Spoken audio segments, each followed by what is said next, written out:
Pues el día de hoy vamos a iniciar un nuevo estudio acerca de las pruebas. ¿Por qué enfrentamos las pruebas? El propósito de las pruebas. Esto nos va a llevar varias semanas realmente, no va a ser algo que va a ser tan corto. Puede ser unas 3 o 4 semanas que pudiera llevarnos, o más inclusive, no lo sé todavía. Entonces, es un tema muy interesante porque a veces nosotros siempre catalogamos como que alguien que está enfrentando una prueba es porque está en pecado. Y no es así. A veces estigmatizamos eso, de seguro Dios lo está castigando por algo, y pensamos que es esa la razón por la cual alguien está enfrentando alguna situación difícil. Pero la realidad de las pruebas es que son parte de la vida. Mientras estamos en este mundo vamos a enfrentar pruebas. Es una realidad que tarde o temprano vamos a estar frente a frente a una prueba. Y aunque no lo querramos, es algo que va a ocurrir. Es algo que va a venir, ya sea algún problema económico, ya sea por algún problema de salud. Por cualquier razón, nosotros estamos expuestos a enfrentar las pruebas. El día de hoy, pues quiero que vayamos al libro de Santiago, capítulo 1, versículo 2.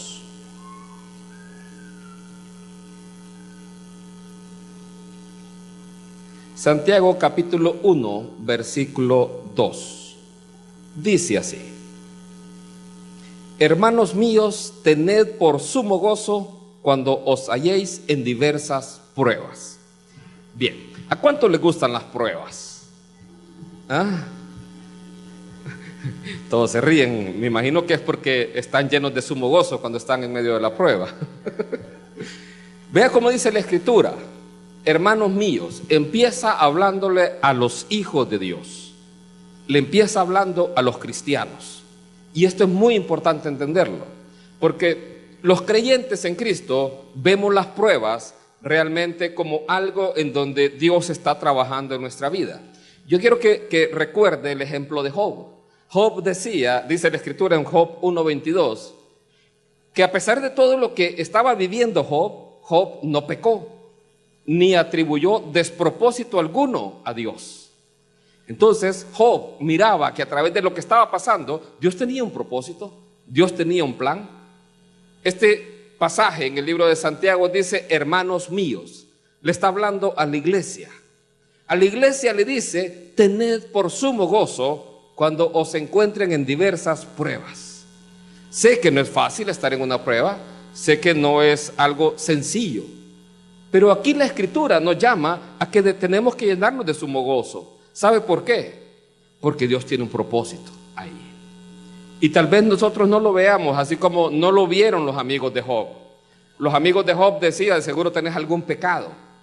La esposa de Job le decía, maldice a Dios y muérete. Entonces, pero Dios tiene un propósito. Y eso es lo que Job tenía. Tenía la confianza en que Dios tenía un plan y un propósito en medio de todo esto. Y usted lee al final del libro de Job y encuentra que Job dice algo maravilloso. De oídas te había oído, mas ahora mis ojos te ven. Por tanto me arrepiento, dice Job. Y yo quiero que vea cómo Job llegó a tener a través de esa experiencia un conocimiento más profundo de Dios.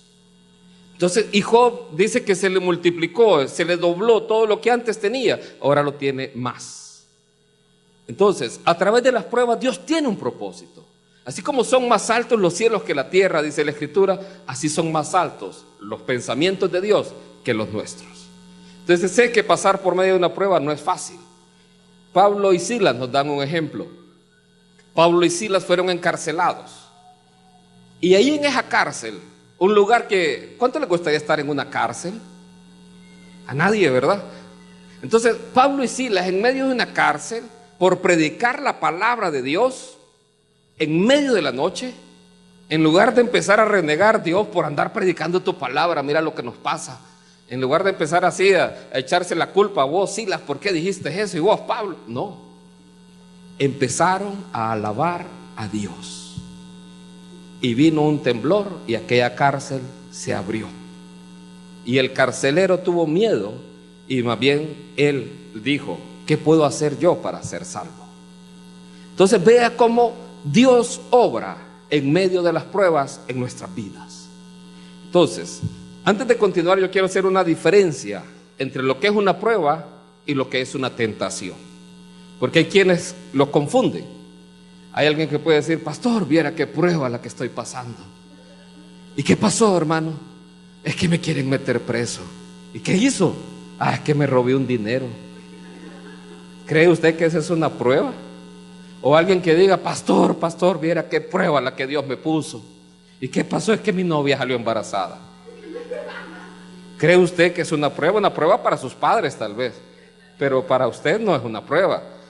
Usted es que cayó en tentación. Y entonces vamos a ir ahí mismo en el libro de Santiago, versículo 12, capítulo 1, y lo voy a leer de la Biblia textual, porque en la versión Reina Valera se hizo una traducción que creo que en este caso no es la más adecuada. Le voy a explicar por qué. Porque la palabra que se utiliza para prueba y para tentación en el griego es la misma, y es la palabra peirasmos. No sé cómo se pronuncia, yo lo pronuncié así como lo leí. Entonces, y el versículo 12 en la Reina Valera dice: bienaventurado el varón que soporta la tentación, porque cuando haya resistido la prueba, ahí parece que son lo mismo, prueba y tentación. Pero en el original, y por eso uso en este caso la Biblia textual, vea cómo dice: bienaventurado el varón que soporta la prueba, porque cuando salga aprobado, recibirá la corona de la vida que prometió a los que le aman. Santiago, desde el versículo 2, que leímos hace poco, hasta el versículo 12, está hablando de las pruebas. Y está hablando de cómo debe ser nuestra oración también durante ese periodo. Cómo nosotros no tenemos que ser de doble ánimo. Pero en el capítulo 13, él empieza a hablar de la tentación. Dice el versículo 13: nadie que es tentado diga: soy tentado por Dios, porque Dios no puede ser tentado por el mal, ni Él tienta a nadie. La prueba es distinta a la tentación. La prueba lo que busca, en el caso nuestro, cuando Dios lo permite, es que nosotros desarrollemos un carácter, en este caso, o frutos también del Espíritu. ¿Tiene beneficios la prueba? ¿Cuántos dicen que tienen beneficios las pruebas? Amén. ¿Cuántos quieren estar llenos de gozo? Bueno, van a pasar diferentes pruebas. Entonces, aquí la prueba busca que en usted se desarrolle un carácter, que en usted se desarrollen los frutos del Espíritu también. Ahora, la tentación es distinta a la prueba, porque la tentación lo que busca es sacar su lado oscuro.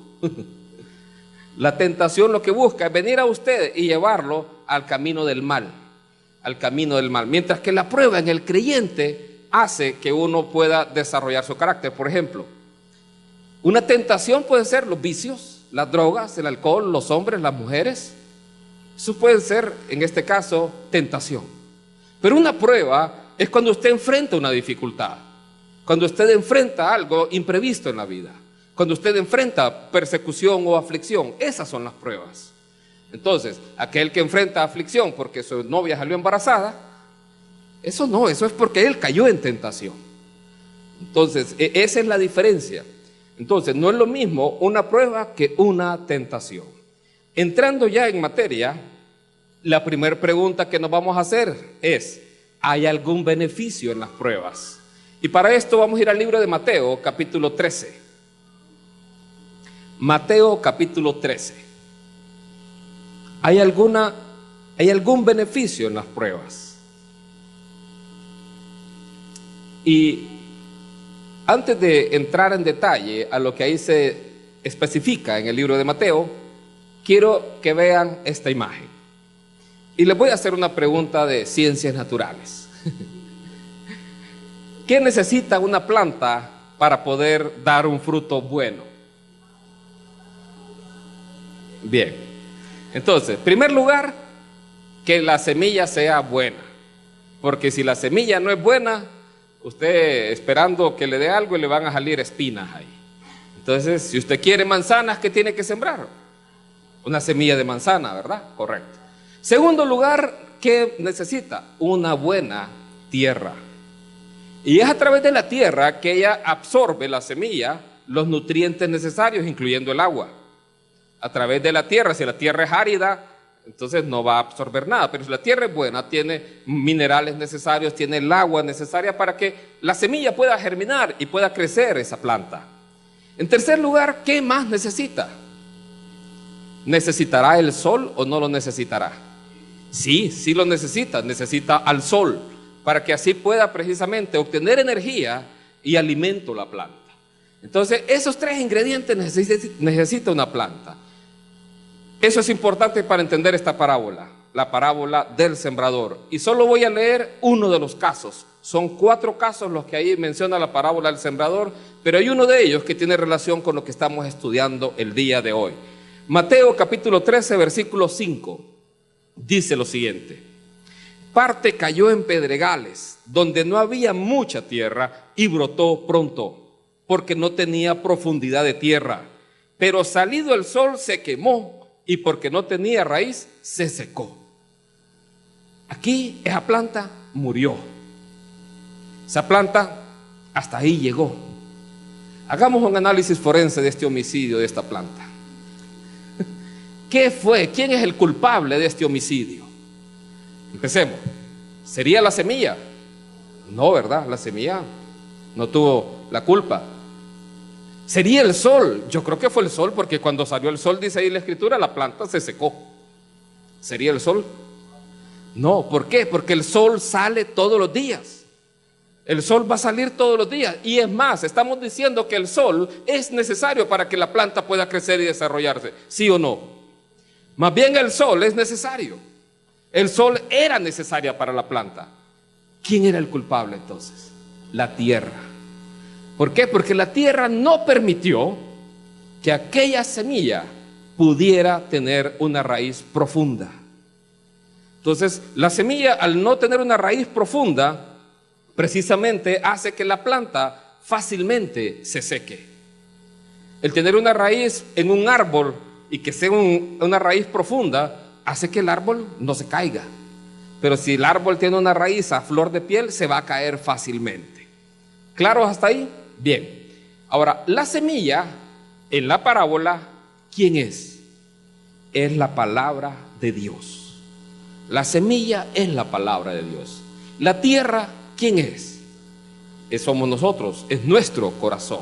Entonces lo que está diciendo esa parte es: si yo a la palabra de Dios no le doy el centro de mi corazón, lo profundo de mi interior, no va a poder dar fruto, no va a poder perseverar. Voy a ser de corta duración. Voy a venir un tiempo a la iglesia y después me voy a apartar. Voy a estar aquí un tiempito y cuando salga el sol, que sale todos los días, hasta ahí se marchitó la planta. Y uno dice: hey, volvió atrás. No, nunca lo conoció realmente. Entonces, pero la pregunta interesante no es quién es la semilla o quién es la tierra, sino quién es el sol. Esa es la pregunta que tiene aquí relación con lo que estamos estudiando. Bien, el que fue sembrado en pedregales, versículo 20, este es el que oye la palabra y al momento la recibe con gozo, pero no tiene raíz en sí. O sea, una persona que escucha la palabra y la recibe con gozo, sino que es de corta duración, pues al venir la aflicción o la persecución por causa de la palabra, luego tropieza. ¿Quién es el sol entonces? ¿Es la aflicción o la persecución por causa de la palabra? Y decíamos, ¿y será que el sol es necesario para una planta? Sí. Entonces, en nuestra vida, el pasar pruebas, en primer lugar, es una realidad, porque el sol sale todos los días.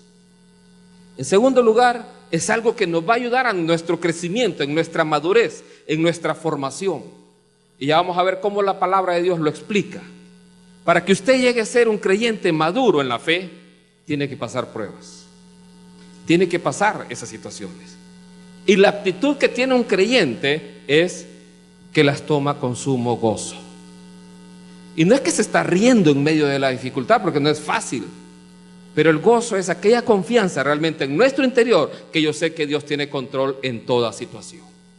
Entonces, aquí La planta, reflejando la vida de cada uno de nosotros, vea que un creyente en Cristo va a dar fruto al 100%. Uno que no es creyente se va a marchitar cuando venga la dificultad. Cuando venga la prueba, alguien que su fe no está fundada en la roca va a venir y se va a volver atrás. Sigamos leyendo. Y quiero que vaya al libro de Jeremías, capítulo 17. ¿Cómo debe enfrentar una prueba una persona? ¿De qué manera, con qué actitud debe entrar y pasar una prueba? ¿De qué manera tenemos que hacerle frente a las dificultades? Porque las dificultades van a venir. Tarde o temprano vamos a enfrentar alguna prueba. Pero lo importante es que el creyente, en medio de la prueba, dice la Escritura, que a los que aman a Dios, todas, no dice algunas, todas las cosas les ayudan a bien. Entonces Dios, cualquier situación que enfrentemos, Él la va a transformar en algo bueno para nuestra vida. Jeremías 17:7 dice así, y tal vez antes de leer ahí, si usted ve, empieza esta palabra con este versículo con la palabra bendito. Si usted se va 2 versículos antes, ¿con qué palabra empieza? Bueno, no con qué palabra empieza, sino ahí dice, maldito el hombre que confía en el hombre. Entonces, aquellos que ponen su fuerza en él mismo o en el hombre, dice que es maldito. Y aquí en este versículo dice, bendito. Bendito el varón que confía en Jehová y cuya confianza es Jehová. Para poder enfrentar una prueba, su confianza, su fuerza, su fe tiene que estar puesta en aquel que nunca falla. Y ese es Cristo Jesús. Dice, porque será como el árbol plantado junto a las aguas que junto a la corriente echará sus raíces. ¿Cómo va a ser ese hombre? Va a ser como el árbol plantado junto a las corrientes de las aguas. Y junto a la corriente echará sus raíces. Y no verá cuando viene el calor. Vea cómo dice. Que cuando venga el calor, él va a decir, aquí no hay calor. Yo sí estoy sudando aquí. Entonces dice que no va a haber cuando venga el calor. Van a venir situaciones difíciles a la vida, sí, pero él no las va a ver. Él va a ver siempre la mano de Dios. Él siempre va a estar viendo la mano de Dios en todo lo que él haga, en todo lo que él emprenda. Y aún las situaciones difíciles, Dios las va a tornar en algo en donde él va a aprender. Dice, y no verá cuando viene el calor, sino que su hoja estará verde. ¿Cómo estará su hoja? Verde. Y en el año de sequía no se fatigará ni dejará de dar fruto. En el año de sequía no va a dejar de dar fruto. Hay un pasaje bien interesante cuando Jesús entró a Jerusalén. No lo estudiamos ahora que hablábamos acerca del pecado imperdonable, pero es un pasaje bien curioso.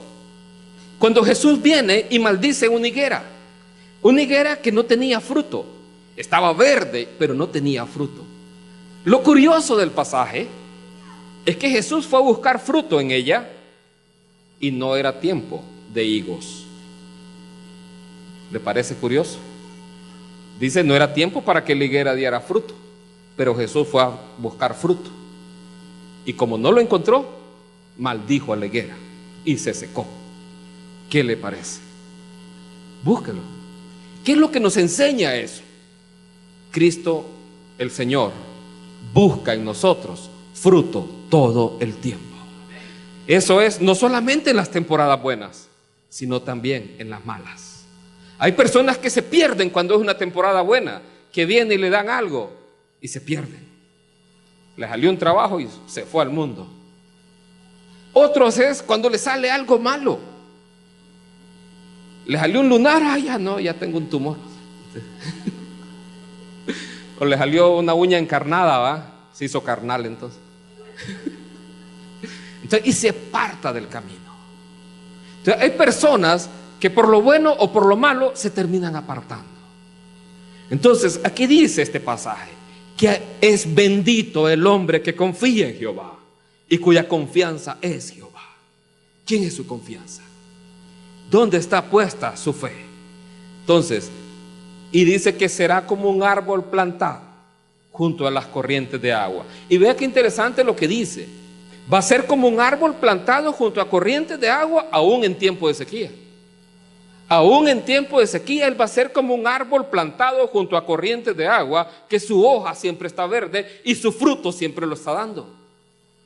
Porque su dependencia completa está en el Señor, no en el hombre. Romanos 5:3.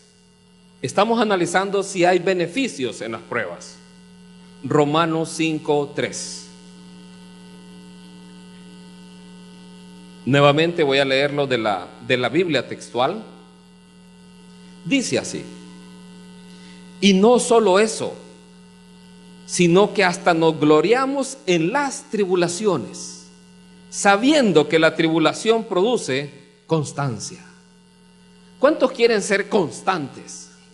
¿Cuántos quieren ser pacientes?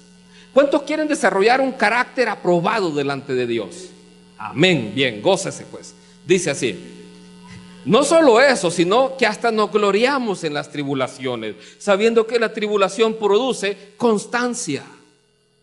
Y la paciencia, carácter aprobado. Y el carácter aprobado, esperanza. Y la esperanza no será avergonzada, porque el amor de Dios ha sido derramado en nuestros corazones por el Espíritu Santo que nos fue dado. ¿Qué será tener un carácter aprobado? ¿Qué será tener un carácter así delante de Dios? Yo imagino, es un carácter más como el de Cristo Jesús. Es un carácter que ha desarrollado los frutos del Espíritu en su vida.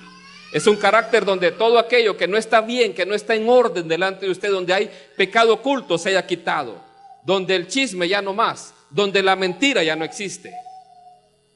Un carácter aprobado es aquel que sabe decir no a las tentaciones de este mundo. Es un carácter que tiene amor, gozo, paz, paciencia, benignidad, bondad, fe, mansedumbre, templanza. ¿Cómo se desarrolla eso? A través de las pruebas de la vida. Pero para enfrentar las pruebas de la vida, usted tiene que haberle dado el mejor lugar de su corazón a esa preciosa semilla, que es la palabra de Dios. Si esa semilla no recibe los nutrientes necesarios, no va a crecer. Si usted deja que esa semilla se desarrolle en medio de las piedras, no va a crecer esa semilla, no va a dar fruto, sino que se va a secar en medio de la prueba. El resultado para un creyente en Cristo, en medio de una prueba, ¿sabe qué es? Es que va a desarrollar su carácter. Pero el no creyente, para él va a ser un tropiezo. Para aquel que no le da el primer lugar al Señor en su corazón, se convertirá en un tropiezo. Entonces, el libro de Romanos nos enseña que uno de los beneficios de las pruebas es que va a producir constancia o paciencia en su vida. Segundo, eso va a traer un carácter aprobado. Y tercero, va a traer esperanza. Una esperanza que tenemos en Dios, porque hemos sabido esperar aquí en medio de las pruebas, y nuestra vida está esperando que pronto nuestro Señor venga por nosotros. Y nosotros vamos, con ese carácter aprobado, vamos a estar así como esa novia, lista esperando al novio que venga por nosotros. De esa manera. Entonces, sí hay beneficios en medio de las pruebas, y Dios las permite en su vida, no para hacerlo tropezar, sino para desarrollar su carácter. Ahora, una de las cosas que hacen las pruebas es que revelan lo que hay en su corazón. Revelan y ponen al descubierto lo que realmente hay en nuestro corazón. Deuteronomio 8:2. Este es el segundo punto. Las pruebas revelan lo que hay en nuestros corazones. Deuteronomio 8:2. Cuando estudiamos los peligros del desierto, vimos cómo la nación de Israel enfrentó distintas situaciones durante su peregrinaje en el desierto. Vea lo que dice Deuteronomio 8:2. Y te acordarás de todo el camino por donde te ha traído Jehová tu Dios estos 40 años en el desierto. Esto ya después de haber cruzado el desierto. Para afligirte, para probarte, para saber lo que había en tu corazón, si habías de guardar o no sus mandamientos. ¿Qué es lo que dice? ¿Para qué es la prueba?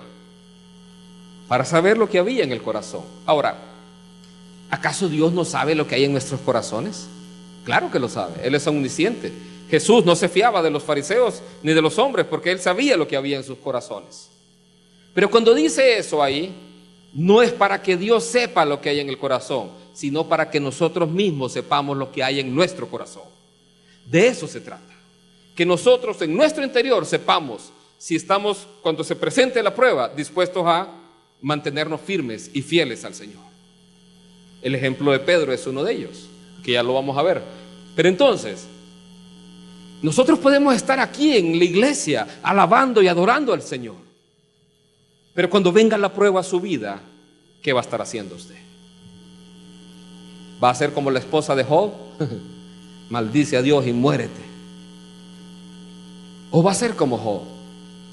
Me probará y saldré como oro. ¿De qué manera enfrentamos nuestra prueba? Nuestra prueba tenemos que enfrentarla con la confianza plena que Dios tiene el control de toda situación. Veamos otro ejemplo, un ejemplo que más adelante vamos a entrar en detalle. Segunda de Crónicas 32. El mejor rey que tuvo Judá. Dice la Escritura que ni antes de él ni después de él hubo otro rey como este rey, el rey Ezequías.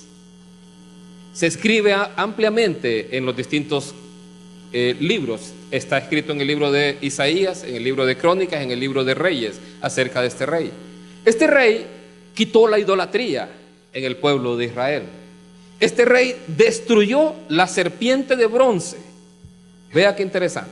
Destruyó la serpiente de bronce que Dios les había dicho que hicieran cuando salieron de Egipto, y que los empezaron a morder las serpientes, y quien viera la serpiente iba a quedar sanado. ¿Por qué la destruyó? Porque le ofrecían adoración a esa serpiente de bronce. La habían hecho un ídolo para ellos. Segunda de Crónicas 32, 31. Dice así: mas en lo referente a los mensajeros de los príncipes de Babilonia, que enviaron a él para saber del prodigio que había acontecido en el país, Dios lo dejó para probarle, para hacer conocer todo lo que estaba en su corazón. Dios lo dejó para hacer conocer lo que había en el corazón de Ezequías. Nuevamente, Dios lo deja o lo prueba para que Ezequías mismo sepa lo que había en su corazón y qué es lo que había pasado. Ezequías era el mejor rey que había tenido Judá, ni antes ni después hubo otro como él. Pero Ezequías cae enfermo, y estando en cama, viene el profeta Isaías a traerle palabra de Jehová. ¿Cuánto les gustaría recibir una palabra de Jehová cuando están enfermos? Bien, viene el profeta Isaías y le dice: arregla tu casa porque no vas a vivir, sino que vas a morir. Esa fue la palabra de Jehová que le trajo. Ajá, era la palabra de Dios. Pobre Ezequías, ya estaba enfermo y le dieron el golpe de gracia. Y estaba en la flor de la vida, lo peor. 39 años, y potillo estaba. Así casi como yo. Con la leche en los dientes todavía. Bien, Ezequías entonces ora a Dios y le clama. Y le dice: Dios. Y empieza a que se recuerde todo lo que él ha hecho. ¿Y sabe qué? Isaías sale, y cuando va en camino, Dios le habla a Isaías: ve y háblale otra vez a Ezequías. ¿Y sabe qué hizo Dios? Le dio y le extendió su vida 15 años más. 15 años más le dio. Entonces Ezequías le dice, Isaías le dice: esto te va a ser por señal de que Dios va a hacer esto. Y es que el sol se va a adelantar 10 grados. Ezequías dice: no, eso es muy fácil. Para que Dios me pruebe que Dios me va a sanar, yo quiero que el sol retroceda 10 grados. Entonces el sol retrocedió 10 grados. Eso, con toda probabilidad, creemos que es lo que los babilonios, astrólogos babilonios, vieron cuando dice acá: para saber del prodigio que había acontecido en el país. Entonces el sol retrocede 10 grados, los babilonios lo ven, quieren ir a ver qué es lo que había pasado. ¿Por qué el sol había retrocedido 10 grados? Ezequías va y les enseña toda la casa del rey, les enseña todos los tesoros, les enseña todo lo que tenía ahí. ¿Y sabe qué pasó en el corazón de Ezequías? Se enalteció su corazón. Usted lo puede leer ahí en el versículo 25. Y en el versículo 26, él se arrepiente. Dios lo había dejado. Y se iba a desatar una ira sobre la nación de Judá por este pecado que se estaba cometiendo. Dios lo probó para que Ezequías supiera qué era lo que había en su corazón. Su corazón se había enaltecido. A través de las pruebas, nuestro corazón se somete al Señor. Nuestro corazón se escudriña delante de Dios. Entonces su corazón se somete a la prueba para saber qué es lo que hay en su corazón. Si su corazón se va a someter o no a la palabra de Dios. Si su vida se va a sujetar o no a la palabra de Dios. La nación de Israel enfrentó muchos problemas. Uno de ellos es descrito en el libro de Habacuc. Búsquelo, yo sé que ese es difícil, pero búsquelo. El libro de Habacuc, capítulo 3. Habacuc fue un profeta. No se sabe exactamente el año en que estuvo, ni en qué región estuvo. Pero lo que sí relata el libro de Habacuc es que los caldeos iban a invadir la nación. Imagínense, una nación iba a ser invadida completamente. El peligro que tenía la nación de Israel era completo. Y por eso Habacuc escribe lo siguiente. Habacuc capítulo 3, versículo 17. ¿Lo encontraron?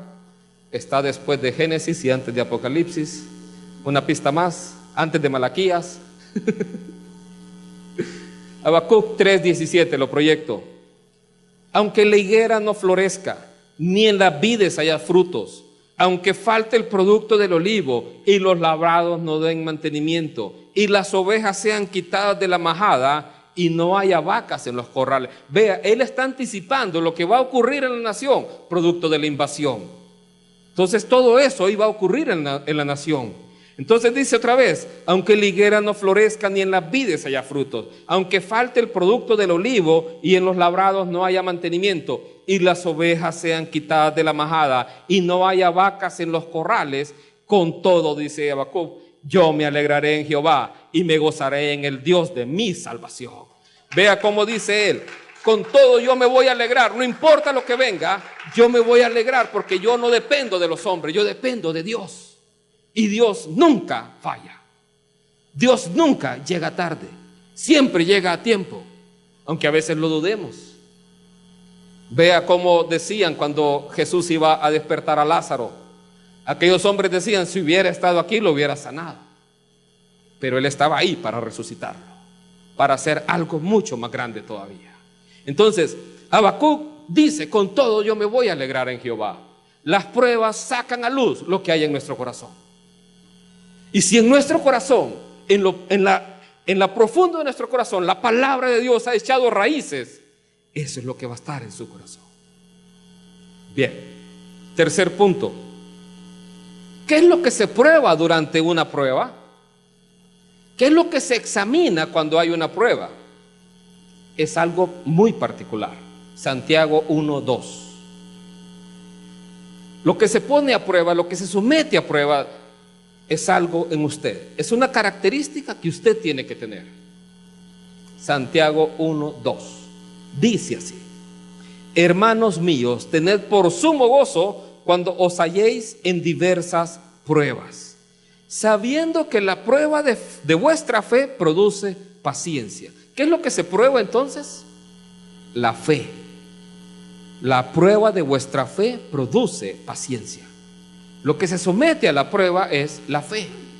Si usted en una prueba determinada, usted viene y es sometido y falla, eso denota que en su interior su fe todavía no es fuerte.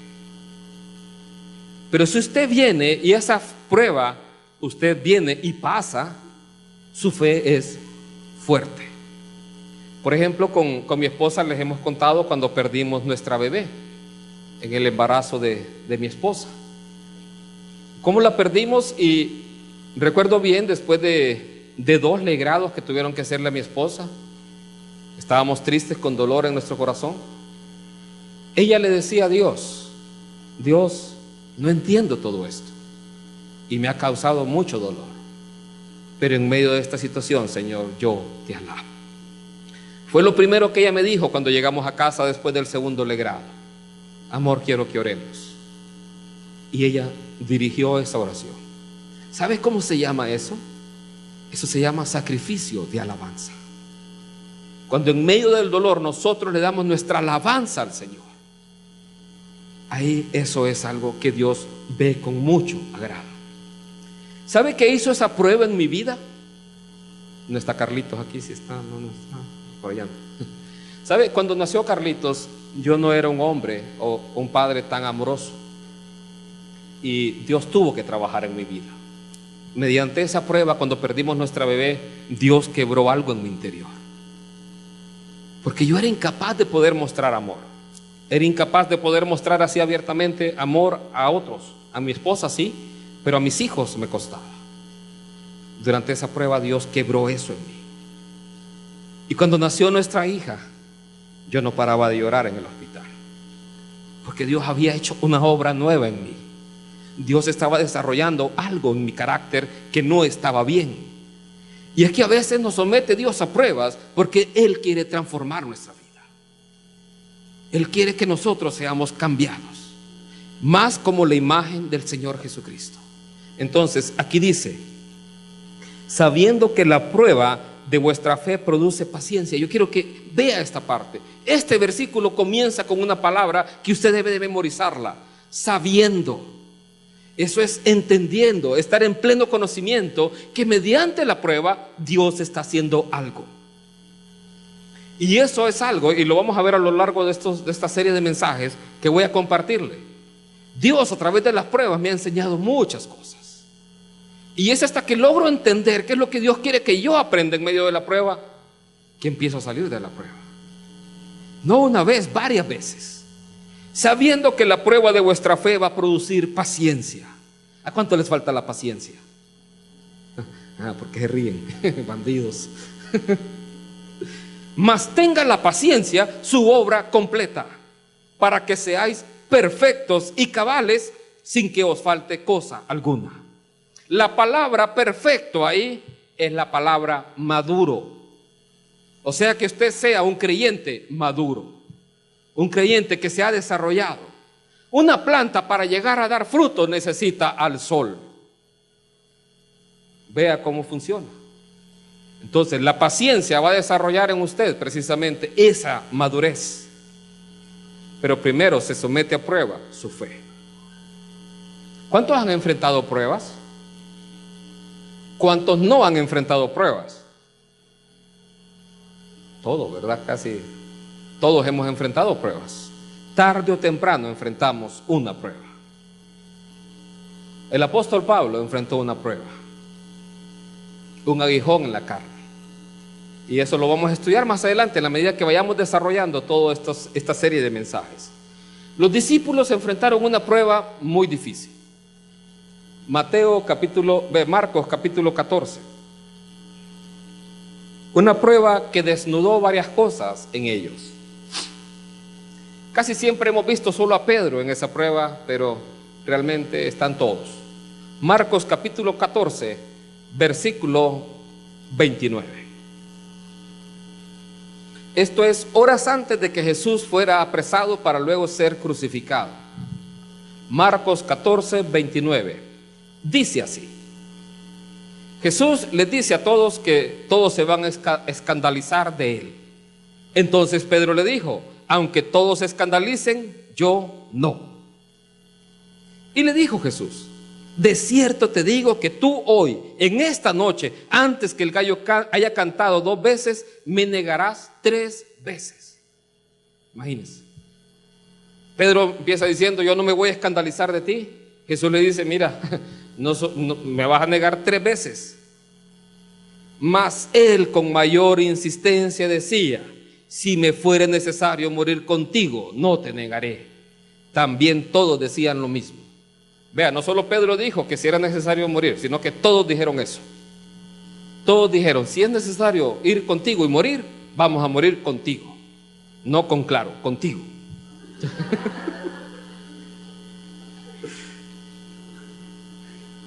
Entonces, vea lo que Jesús le está anticipando a Pedro. Le está anticipando que él le va a negar 3 veces. Les había anticipado a todos que todos iban a escandalizar de él.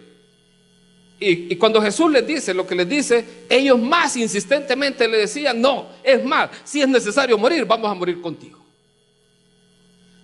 En el libro de Lucas es el único que refleja un detalle particular sobre este episodio. Lucas capítulo 22, y que es muy importante para lo que estamos estudiando ahora. Lucas capítulo 22,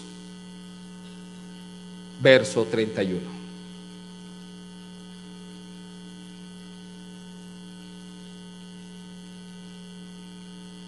Dijo también el Señor: Simón, Simón.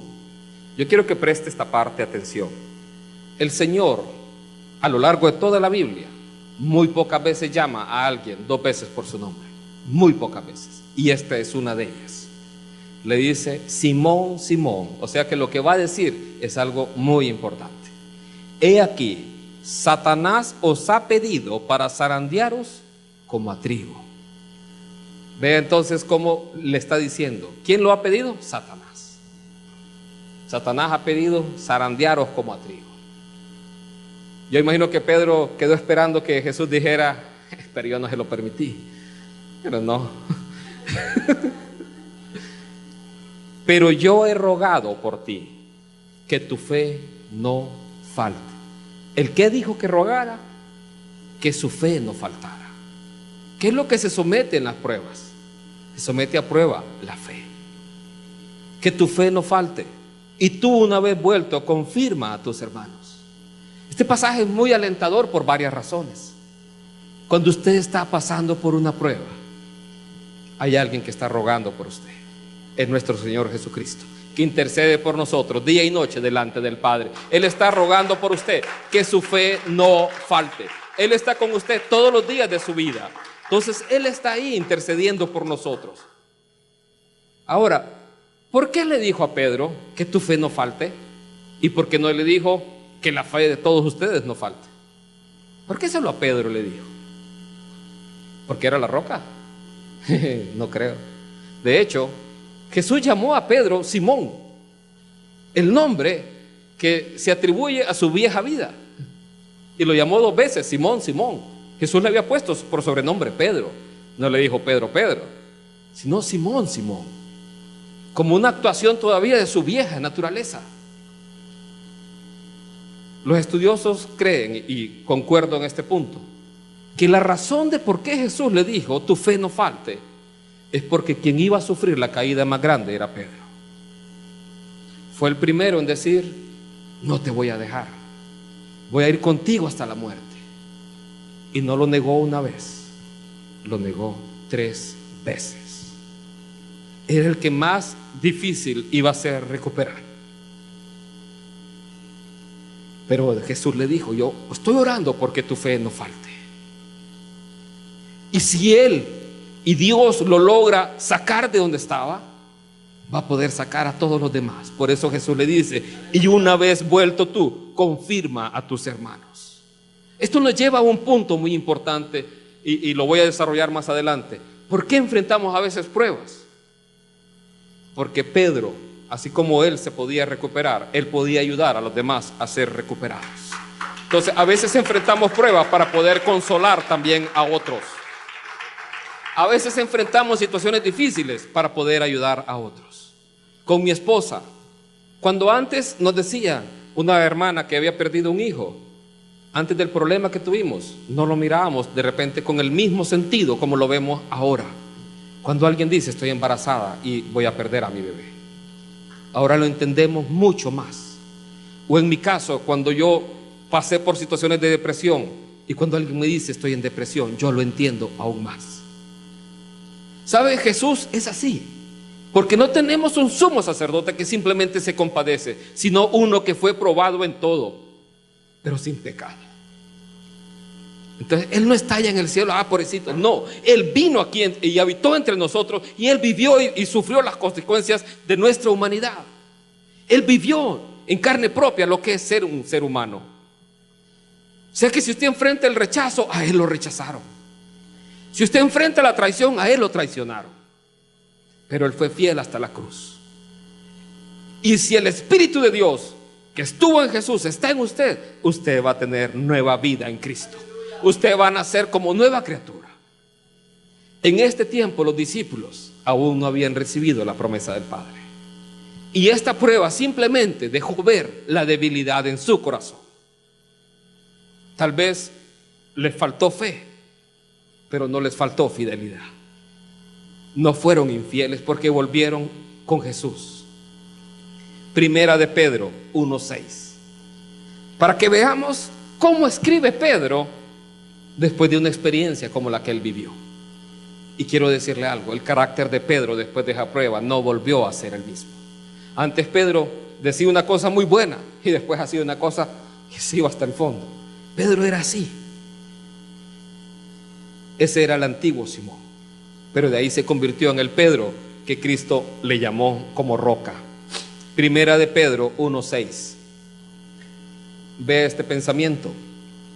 La fe crece no en ausencia de la lucha, sino en medio de ella. Primera de Pedro 1:6. Ahora, por cuanto es necesario, como dice, es necesario, estáis siendo un poco afligidos por diversas pruebas, para que la prueba de vuestra fe, mucho más preciosa que el oro, el cual aunque perecedero es probado por fuego, sea hallada en alabanza, gloria y honra en la revelación de Jesús el Mesías.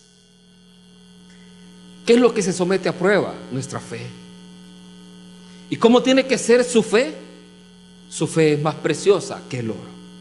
¿Por qué el oro es tan valioso? ¿Por qué es precioso? Sí, creo que sí. Pero más aún, porque es difícil de encontrar. No es tan fácil de encontrar el oro. ¿Por qué los españoles cuando vinieron aquí a Honduras y a toda América empezaron a saquear oro? Porque en Europa no hay oro. No había oro en aquel tiempo. Entonces aquí se enriquecieron. El oro no es fácil de hallar. Entonces, y el oro cuando lo encuentra también tiene que someterlo al fuego. ¿Para qué? Para quitar toda la impureza. Todas aquellas cosas que no están bien, tiene que quitárselas al oro para que sea puro. Es lo que Job decía: me probará y saldré como oro. Nuestra fe dice que es más preciosa que el oro. O sea, si la fe es preciosa como el oro, lo que está dando a entender también es que no siempre es fácil de encontrar. El Señor tiene que encontrar fe en nuestros corazones. ¿Cuántos tienen hijos?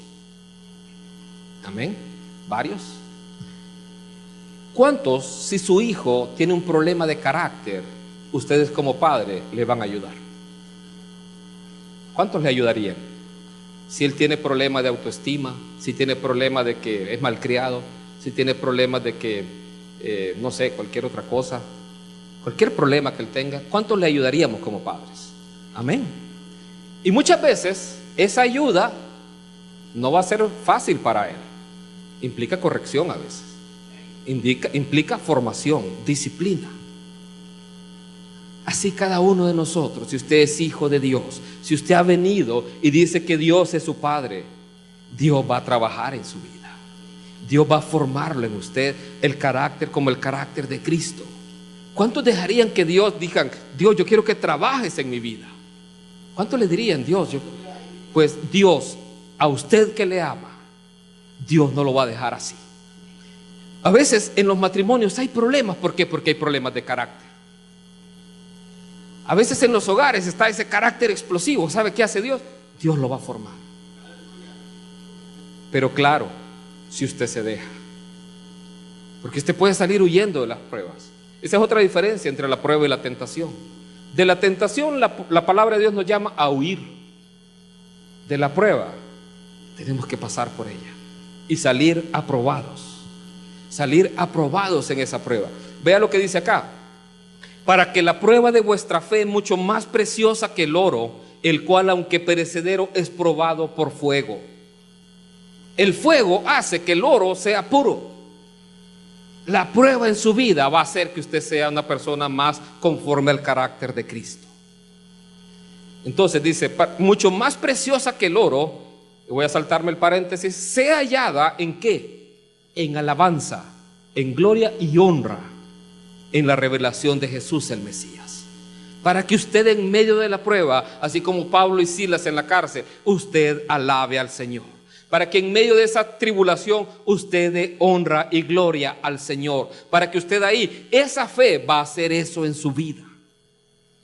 Por eso hemos dicho que una pregunta muy importante para nosotros es: ¿quién es Jesús para su vida? ¿Es realmente Jesús el Señor en su vida o no lo es? Porque si es el Señor en su vida, usted va a dejar que Él trabaje en su vida. Cuenta que nosotros somos como esa vasija en las manos del alfarero, y que esa vasija a veces tiene deformaciones, tiene cosas que no están bien. Si hay piedras, pues las quita, pero si está mal formada, Él la quiebra y la vuelve a hacer. Pero depende de nosotros si queremos someternos a lo que Dios quiere hacer. Termino con este pasaje, Hechos 14, 21. Hechos 14, 21.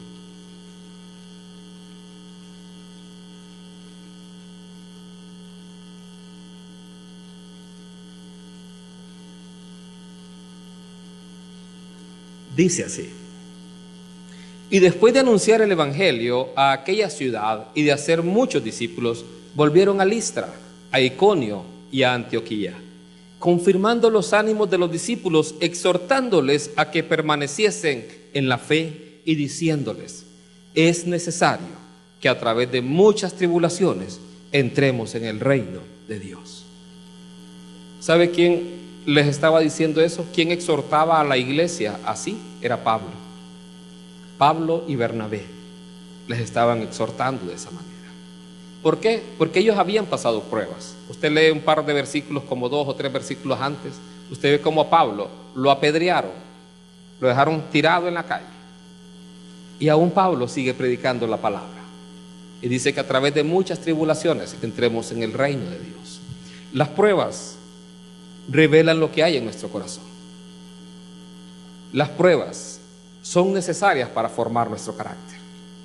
Así como esa planta recibe el sol, así nosotros también necesitamos pasar esas pruebas. ¿En quién está puesta su confianza? ¿Quién es el Señor para usted? Le voy a contar una historia de hace varios años atrás, cuando trabajaba en una empresa del gobierno. Resulta pues que fui a una entrevista a una de estas empresas, una empresa de telecomunicaciones. Y pues fui a la entrevista porque unos amigos me dijeron: mira, están entrevistando, quieren contratar ingenieros, electricistas. Pues voy a la entrevista. Pues pasaron los días, le conté a mi papá que fui a la entrevista, y mi papá, queriendo ayudarme, contactó a un asesor del gerente general de la empresa. Entonces me dijo: vamos, tengo una reunión allá. Pues fuimos allá. Era un hombre altísimo, así como yo, era altísimo. Y pues estando ahí, mi papá le cuenta de la entrevista, y entonces él habló conmigo, y yo le dije a él: mire, yo solo quiero una cosa, que si allá me entrevistaron y me escogieron, que se respete el proceso. Pero si no me escogieron, no quiero que haga nada. ¿Por qué? Porque yo quiero que el trabajo sea algo que Dios me da, no algo que usted me da. Él solo se rió, jajaja, como diciendo: qué ingenuo. Entonces me dio su tarjeta y me dijo: presentate a Recursos Humanos mañana. Bueno, al día siguiente voy a Recursos Humanos, voy allá, me ponen a llenar un montón de papeles, me dijeron que me iban a llamar. Bueno, está bien. A la semana me llaman: miren, queremos que venga, que se presente acá para continuar su proceso. Entonces yo le pregunto: óigame, ¿pero esto es el proceso que fui a entrevista allá o esto es otra cosa? La misma sonrisa, jaja, qué ingenuo. Entonces yo entendí que el camino que esto llevaba era otra cosa. Era una contratación que era por ese conecte. Entonces, ¿saben qué hice? No fui nunca más ahí. Y mi papá me preguntaba: ¿cómo te va con el proceso? Bien, ahí vamos, le digo, avanzando. ¿Sabe por qué hice eso? Porque yo no quería tener el trabajo que humanamente pudiera conseguir o que yo quisiera tener. Yo quería el trabajo que Dios abriera las puertas, o sea, aquel que Dios realmente me quería tener. Porque a veces tenemos un trabajo y es un trabajo que no glorifica a Dios. ¿Sabe qué pasó? A los 6 meses después me llamaron del primer lugar a donde había ido a la entrevista y me dijeron: su contrato está listo, empieza mañana. Sin duda en el otro camino me hubiera ido mejor, porque aquí me dieron un contrato, allá me iban a dar un nombramiento. Pero ¿sabe qué? El lugar donde fui abrió muchas puertas para el lugar donde estoy hoy. Y he hecho una carrera en el área de telecomunicaciones, una carrera de bastantes años. Y yo estoy agradecido por Dios con eso. Pero ¿qué quiero decirle? ¿En quién está puesta su confianza? ¿Está confiando en lo que puede hacer el hombre o en lo que puede hacer Dios? La prueba va a sacar a luz eso. ¿Qué pasa cuando usted enfrenta la prueba?